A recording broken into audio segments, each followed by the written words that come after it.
하나님 말씀은 요한 1서 2장 1절에서 11절입니다. 요한 1서 2장 1절부터 봉독하겠습니다.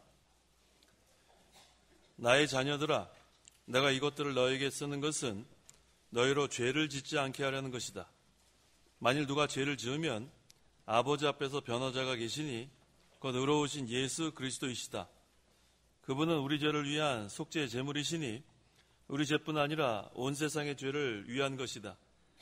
우리가 그분의 계명을 지키면 이것으로 우리가 그분을 알고 있다는 것을 알게 된다. 하나님을 안다고 말하면서 그분의 계명을 지키지 않는 자는 거짓말쟁이이며 진리가 그 사람 안에 있지 않다.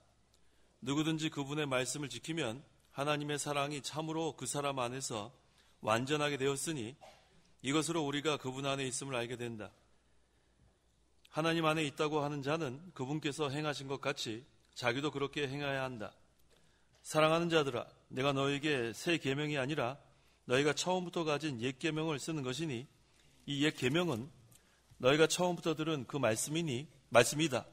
그러나 내가 다시 너희에게 새 계명을 쓰는데 이 계명은 그분과 너희에게 참된 것이니 이는 어두움이 지나가고 참빛이 이미 비치고 있기 때문이다.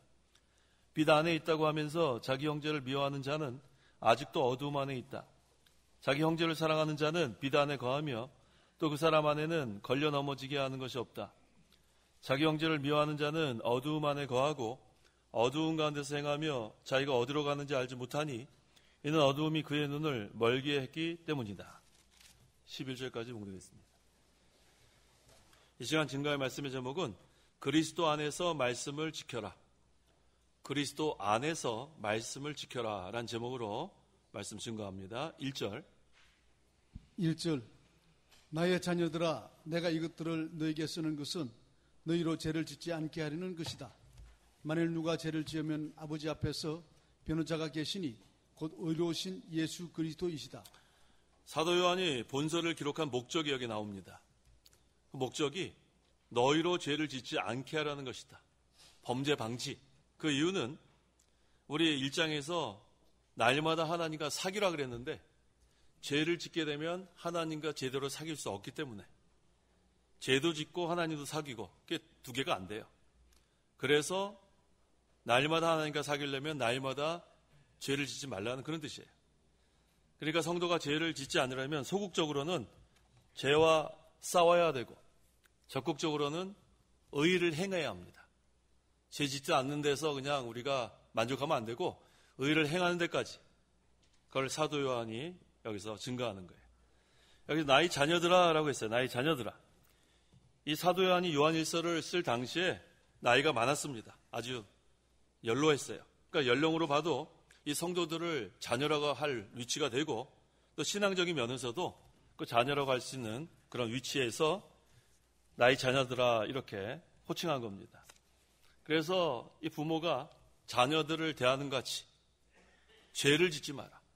우리 부모님 가운데서 자녀한테 죄 지어라 그래요? 짓지 마라 그래요?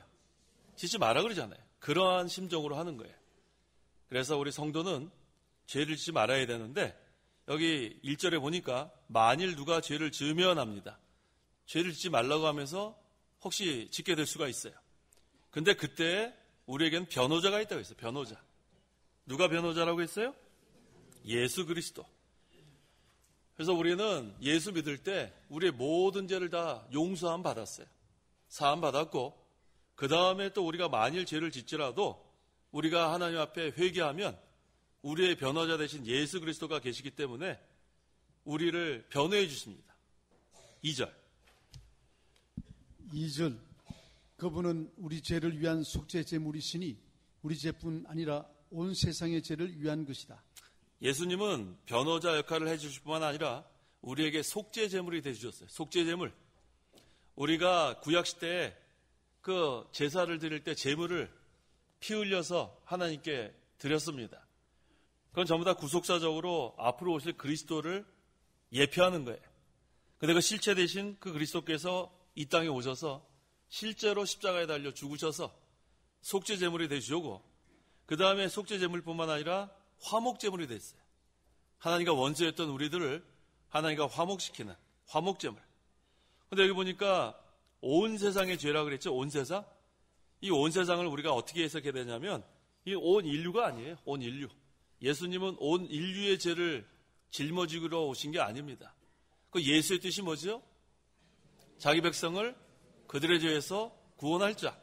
그러니까 여기서 말하는 이 온 세상은 차별 없는, 유대인이나 이방인이나 차별 없는 세계 각처에 살고 있는 모든 택한 백성을 가리킵니다.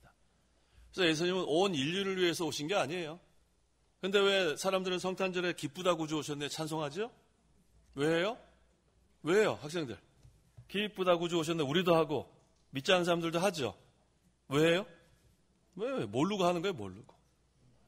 구주가 뭔지 모르고 그저 노는 날, 빨간 날, 그 다음에 휴일, 그 다음에 그때 뭐 대목, 어떤 장사하는 게 대목이에요? 크리스마스 때? 술집, 또요. 노래방이랑 성탄절이랑 무슨 상관이 있어요? 평상시도 노래방 잘 되는데. 어쨌든 그 사람들은 뭐 아무 의미 없이 그냥 좋아서 하는 거고 우리는 어때요? 기뻐서 하는 거죠. 그러니까 기쁘다 구주 오셨네. 거기서 구주가 뭐예요? 구원자와 주님. 그러니까 우리는 예수 믿을 때 구원자를 믿고 또 예수님을 우리의 주인으로 모시는 거예요. 주님으로. 그러니까 우리가 말씀에 순종할 때도 예수님을 주님으로 모신 자는 우리가 하다가 힘들면 뭐라고 불러요? 주여 하고 불러요. 학생들은 주여 그래요? 주여? 안 할 것 같은데. 힘들면 뭐라 그래요? 엄마? 무슨 엄마예요, 엄마는. 엄마가 뭘 도와준다 자꾸 엄마 그래. 힘들면 어떻게 해요? 주여 그러란 말이에요, 주여. 엄마가 뭐 듣지도 못했는데 엄마 그래요. 주여 그러란 말이에요, 주여. 우리의 주님, 우리의 주인 되시는 예수 그리스도를 우리가 모시고 살아야 돼. 그 다음에 하나님께서는 사랑이시기 때문에 우리 믿는 자뿐만 아니라 불신자들에게도 은혜를 베풀어 주시죠? 그걸 무슨 은혜라 그래요? 일반 은혜. 그래서 우리 믿지 않는 사람이나 믿는 사람이나 다 하나님께서 공평하게 햇빛도 주시고 비도 내려주시고 필요한 것들을 다 주십니다. 그래서 우리 믿지 않는 사람들도 하나님께 감사해야 돼요, 사실은. 그래서 믿지 않는 사람들은 근데 감사하지 않습니다. 근데 우리에게는 일반 은혜뿐만 아니라 특별 은혜를 베풀어 주셔서 우리는 하나님께서 택하시고 또 믿게 하시고 그러니까 우리는 뭐 감사를 어떻게 할 방법 표현을 못 하겠어요. 너무 감사했어요. 그래서 우리가 늘 감사하는 마음 우리 가져야겠습니다. 3절 우리가 그분의 계명을 지키면 이것으로 우리가 그분을 알고 있다는 것을 알게 된다. 왜 믿지 않는 사람들이 하나님 말씀 순종하지 않냐면 하나님 모르기 때문에 그래요. 하나님이 창조자인지도 모르고 하나님이 모든 것을 주관하시는 주권자인지도 모르고 그러니까 그 사람들은 하나님께 감사도 안 하고 말씀도 지키지 않아요. 성도 여러분들 하나님 알아요, 몰라요? 아니까 우린 계명을 지킨단 말이에요. 근데 하나님을 믿고 안다고 하면서도 계명 지키지 않는 것은 뭐라 그랬어요? 거짓말쟁이. 거짓말쟁이 되면 안 됩니다. 거짓의 아비는 누구예요? 마귀라고 했어요. 그러니까 거짓말쟁이는 마귀의 자녀, 그 다음에 성도, 하나님의 자녀는 진실합니다. 그래서 우리는 하나님을 알고 또 하나님 믿기 때문에 계명을 지키는 겁니다. 4절 하나님을 안다고 말하면서 그분의 계명을 지키지 않는 자는 거짓말쟁이이며 진리가 그 사람 안에 있지 않다. 뜨끔해요? 뜨끔해요, 안 해요? 저는 뜨끔한데 우리가 하나님을 안다고 하면서 계명을 지키지 않으면 거짓말쟁이래요, 거짓말쟁이. 그 다음에 진리가 그 사람 안에 있지 않다.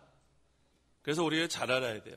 하나님을 믿고 하나님을 안다고 하면서 우리가 거짓말쟁이면 안 됩니다. 더 중요한 구절이 있어요. 요한복음 다 찾아보세요. 요한복음 17장 3절 같이 한번 읽겠습니다. 요한복음 17장 3절 시작. 영생은 이것이니 그 유일한 참 하나님이신 하나님을 아는 것과 아버지께서 보내신 예수 그리스도를 아는 것입니다. 성도 여러분, 영생을 얻었어요? 하나님 아니까. 또 예수님 아니까 우리는 영생을 얻었어요. 그러니까 영생 얻는 건 아주 간단합니다. 예수 믿으면 영생 얻는 거예요. 예수 믿으면. 그 다음에 하나님 믿으면. 그래서 우리는 하나님도 알고 예수님도 아니까 영생 얻었습니다. 5절. 5절 누구든지 그분의 말씀을 지키면 하나님의 사랑이 참으로 그 사람 안에서 완전하게 되었으니 이것으로 우리가 그분 안에 있음을 알게 된다. 하나님께서 우리에게 요구하시는 것은 완전입니다. 내가 완전하니 너희도 완전하라. 그러니까 우리가 믿음도 제가 늘 강조하잖아요. 하나님과 하나님의 말씀을 전적으로 신뢰하는 것, 거기에 순종까지 들어가야 완전한 믿음, 온전한 믿음이 되는 거예요. 그래서 여기도 마찬가지예요. 이게 전부 다 이게 같아요. 맥락이. 누구든지 말씀을 지키면, 순종하면 완전하게 된다고 그랬잖아요. 그러니까 하나님께서 요구하시는 거 우리가 도달하기를 힘을 써야 되는데 그러려면은 말씀을 지켜야 돼요. 오늘 이렇게 지금 예배 시간에 하나님 앞에 나왔죠? 그럼 말씀 지킨 거예요. 그만큼 도달한 거예요. 감사하죠? 그 다음에 또 도달하고 계속해서 우리가 말씀을 순종하면서 완전에 이르는 거예요. 그 완전히 목표가 그리스도예요. 그래서 우리는 그리스도에게까지 자라나는 거예요. 자라나는 거.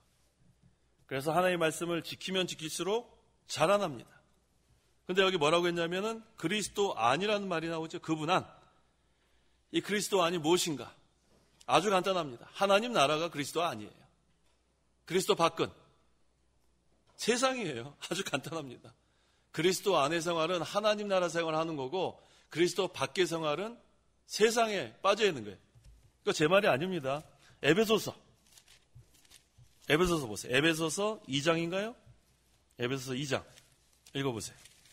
12절 네.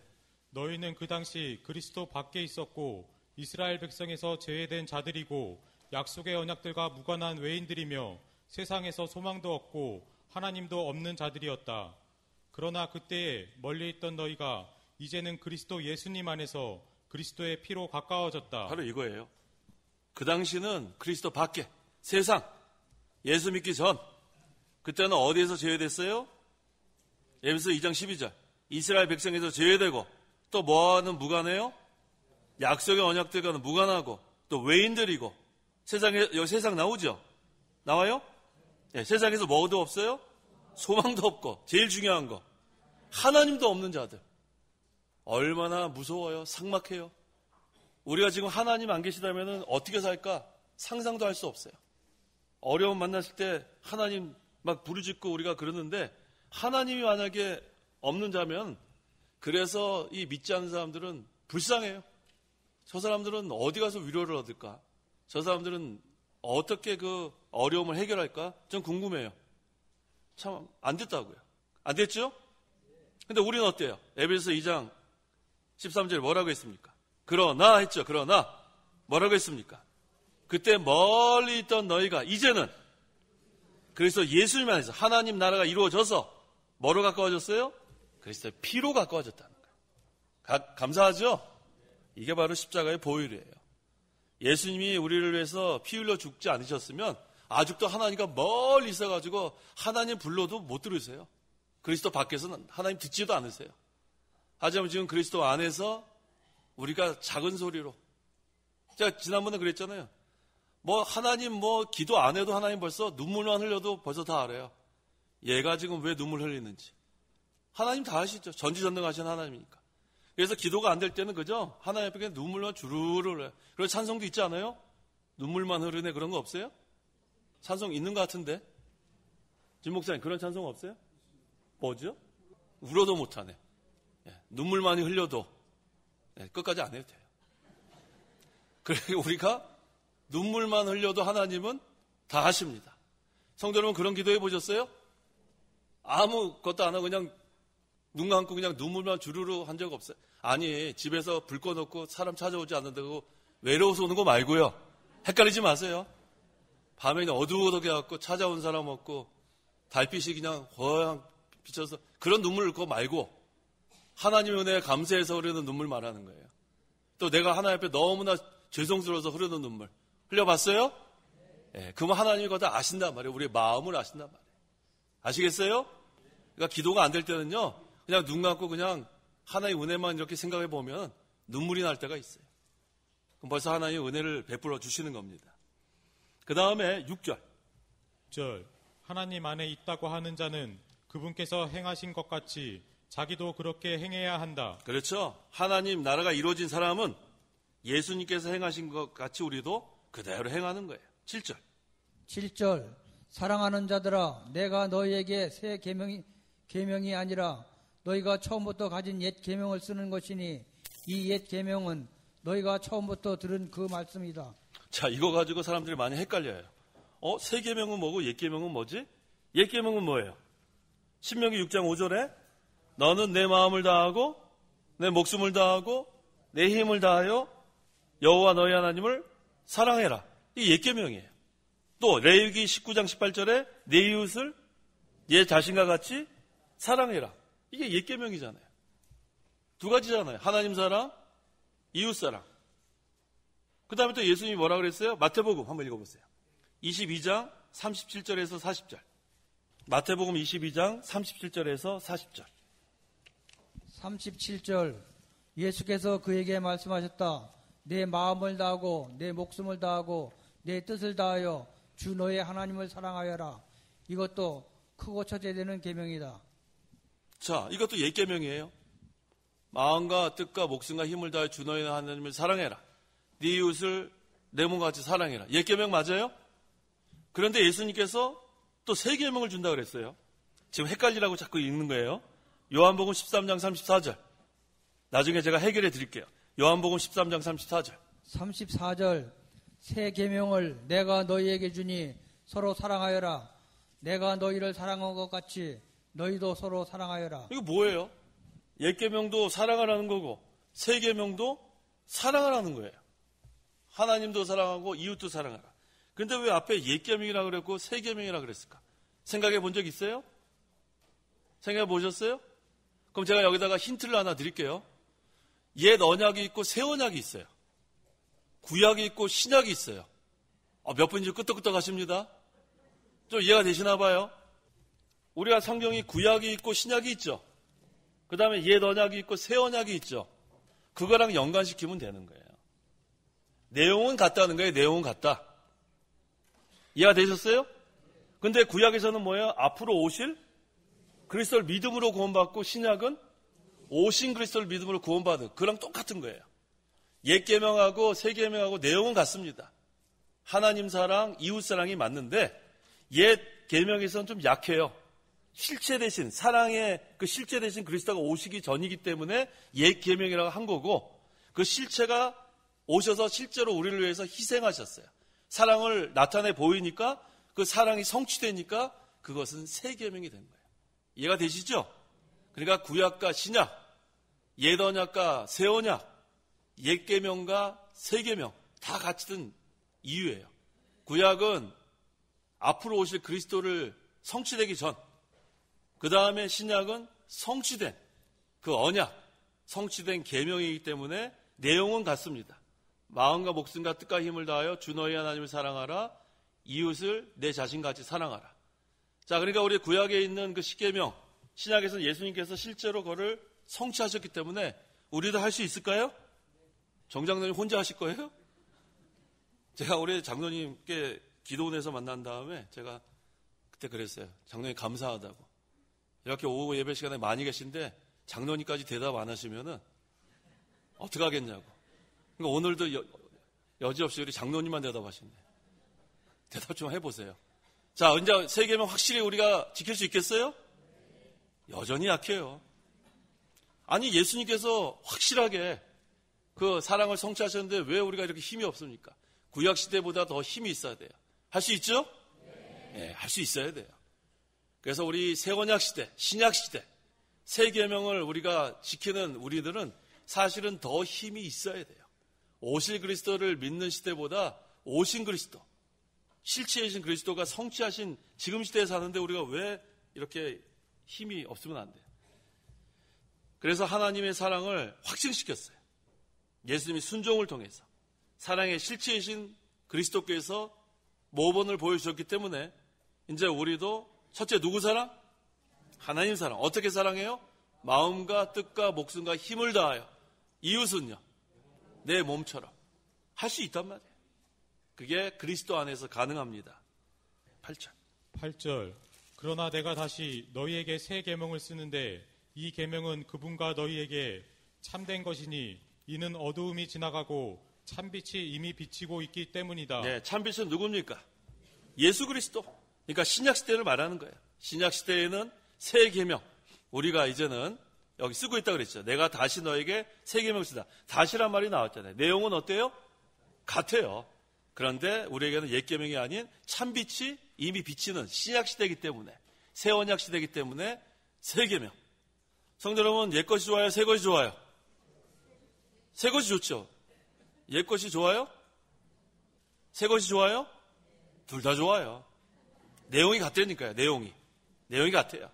뭐 어떤 것이 좋다 뭐 비교할 수 없지만 중요한 것은 사랑의 실제 되신 그리스도께서 이 사랑의 빛을 비춰줬단 말이에요. 참빛을 비춰줬기 때문에 더 확실한 그런 시대에 살고 있습니다. 그 다음에 9절인가요? 네. 9절. 비단에 있다고 하면서 자기 형제를 미워하는 자는 아직도 어두움 안에 있다. 네. 빛 안에 있다. 그리스도 안에 있다. 하나님 나라가 이루어졌는데 아직 우리 믿는 형제 미워하는 사람이 있으면 어디에 있다? 어두움 안에 있다. 우리 지난주에 다 이제 화해했죠? 화해했어요? 예, 이제는 다 사랑해요? 저 뒤에 앉아 계신 분들 화해 다 했어요? 근데 왜 뒤에 앉아 계세요? 좀 앞으로 오세요. 앞으로. 여기 지금 자리 많은데 예. 그래서 제가 항상 궁금해요. 왜 뒤에 앉아 계세요? 뒤에 앉아 계신 분들 왜 뒤에 앉아 계세요? 이유 없어요? 그냥 뒤에가 좋아요? 알았어요. 그래서 좀 앞으로 오세요. 앞으로. 그래서 우리 이전에 그 어떤 목사님이 그러잖아요. 앞에가 무슨 자리? 학생들. 금자리. 아주 좋아요. 중간은 은자리. 뒤에는 뭘 동자리? 조는 자리. 뒤에는 조는 자리예요. 그래서 보통 뒤에 앉아 계신 분들 제가 유심히 이렇게 보다가 누가 조나 이렇게 보는데 앞에서 왜 졸아요? 앞에서 졸면 안 돼요. 앞에서. 예배 시간에 우리가 다음 시간에 좀 앞으로 오세요. 제가 눈으로 좀 입력하는 거예요. 누가 뒤에 가신가? 좀 앞으로 좀 오세요. 그래서 우리가 항상 말씀을 좀 이렇게 사모하는 사람들이 앞으로 옵니다. 아시겠죠? 왜 앞에 계신 분이 대답해요? 뒤에 계신 분들 다음에 좀 앞으로 오세요. 네, 알겠습니다. 자, 그 다음에 10절. 10절.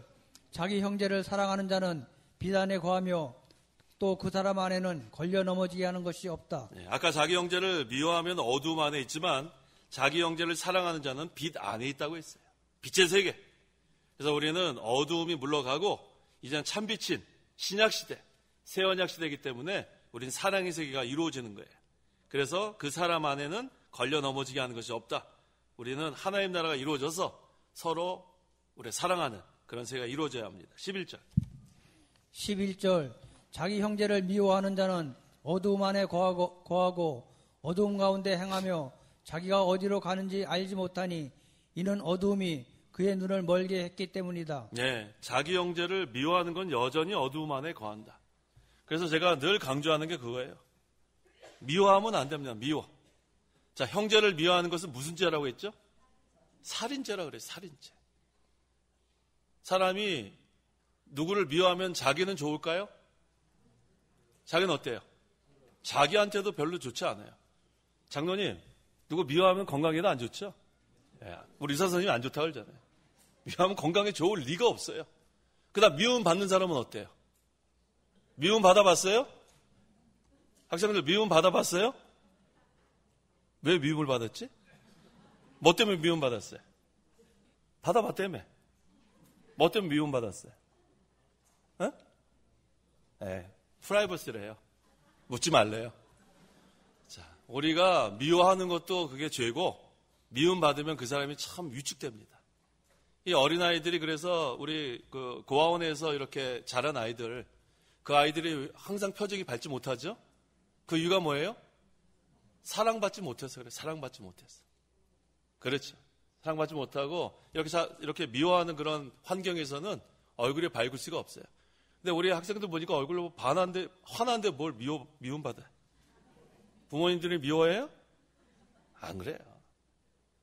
우리는 왜 이렇게 얼굴이 화나냐? 그 이 첫째 이유가 하나님의 사랑을 받기 때문에 그래요. 하나님께서 늘 우리를 향하여 계시고 하나님은 한 번도 우리를 미워하지 않습니다. 그럼 질문이 있겠죠? 하나님께서 에서는 미워하고 야곱은 사랑한다는 구절 나오잖아요. 말라기서. 그런 구절 나오죠. 한번 찾아보세요. 말라기. 하나님이 누굴 미워하는가? 말라기 어디 나오죠? 2장인가요? 1장. 예, 읽어보세요. 여호와께서 말씀하시기를 나는 너희를 사랑한다 하였으나 너희는 말하기를 주께서 어떻게 우리를 사랑하십니까? 라고 하였다.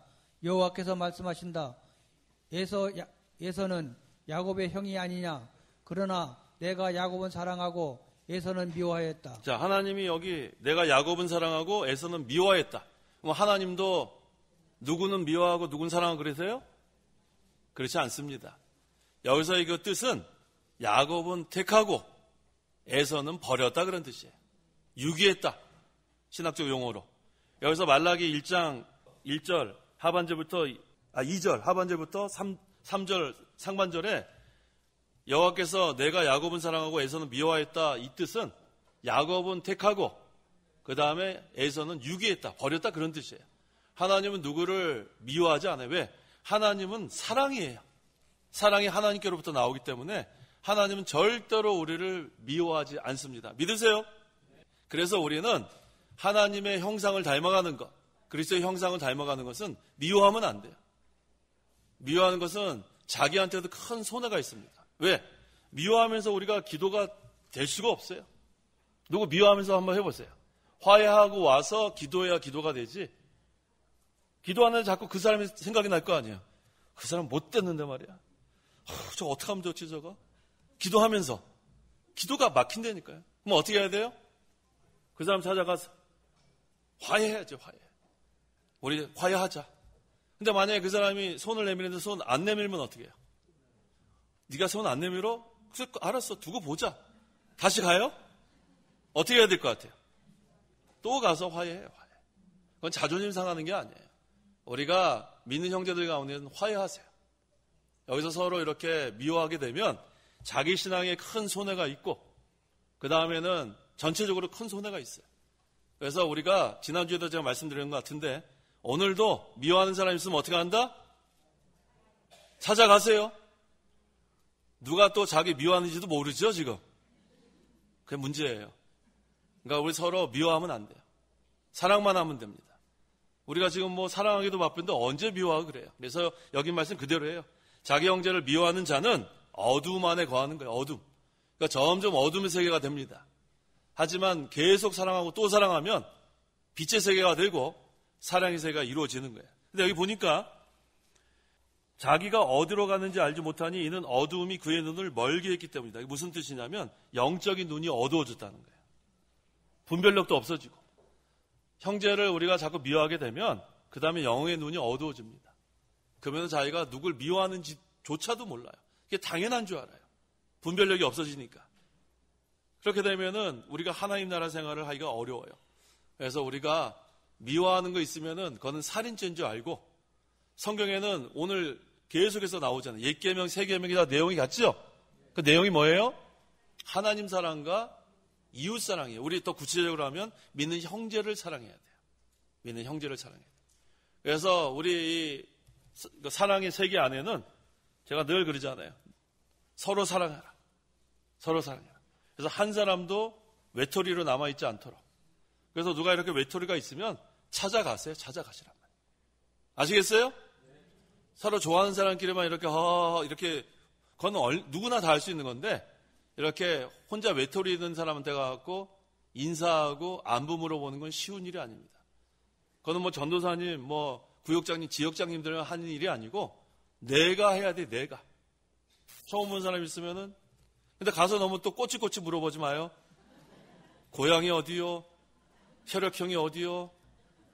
직장은 다녀요? 몇 살이요? 결혼했어요? 안 했어요? 그럼 그 사람이 얼마나 귀찮겠어요? 그런 거 하지 말고 가서 그냥 아유 처음 오셨습니다. 인사하고 그러니까 어색하지 않도록 그 정도까지만. 아시겠죠? 호구조사하지 마요. 얘만 하지 말고 물어보지 마세요. 그래서 자기 같은 고향만 챙기고 말이에요. 그러면 안 됩니다. 학교가 어디요? 자기나 같은 학교라고 또 그렇게 하면 안 돼요. 아시겠습니까? 살다 보니까 혈액형 같다고 또 좋아하고 말이야. 아, O형이야? 아이고, 나도 O형이야. 그러면서. 제발 그러지 좀 마요. 그러면 A, B형 섭섭해서 어떻게 해요? 우리 교회에서는 그런 거 서로 이렇게 묻지 말고 우리는 그냥 사랑으로 하나 되십시오. 그리스도 안에서. 그래서 우리가 하나님 나라 생활을 하려면은 그리스도 안에서 말씀을 순종하는 겁니다. 말씀을 순종하면 우리는 완전한 데까지 이르는, 그리스도께까지 자라나는 거예요. 그래서 오늘 그리스도 안에서 말씀을 지켜라. 이것은 먼저 우리 심령에 하나님 나라가 이루어지고 그 다음에 그것은 아까 무겁지 않다는 구절이 나오지. 아까 몇 절이었죠? 5장 3절 하나님을 사랑하는 것은 이것이니 우리가 그분의 계명을 지키는 것이다. 그분의 계명은 무거운 것이 아니다. 네, 이렇게 사랑의 세계가 이루어지고 하나님을 사랑하고 또 형제를 사랑하게 되면 그 다음에 이 계명 지키는 게 무겁지 않아요. 왜? 물고기가 물속에서 뭐가 힘들겠어요? 헤엄치는 게. 그래서 우리는 자연스럽게 하나님의 사랑을 받고 또 우리는 하나님 사랑하고 형제를 사랑하는 그런 사랑의 세계가 이루어집니다. 기도하시기 바랍니다. 기도하겠습니다. 하나님 아버지 감사합니다. 우리가 그리스도 밖에서 하나님의 약속의 언약들과 상관이 없고 외인들이고 또 세상에서 소망도 없고 하나님도 없는 비참한 처지에 있었지만 예수 그리스도를 믿음으로 이제 전에 멀리 있던 너희가 그리스도 안에서 하나님과 가까워지고 그리스도의 피로 우리의 모든 죄를 용서받게 하심을 감사합니다. 이제 우리 심령에 하나님 나라가 이루어져서 하나님을 사랑하고 우리 믿는 형제들을 사랑하는 그러한 사랑의 세계가 이루어지기를 원합니다. 그래서 우리 이 교회가 서로 미워하는 사람 없게 하시고 서로 사랑하고 또 사랑해서 어둠이 물러가고 빛의 세계가 이루어질 수 있도록 하나님 역사하여 주옵소서. 예수님의 이름으로 기도하옵나이다. 아멘.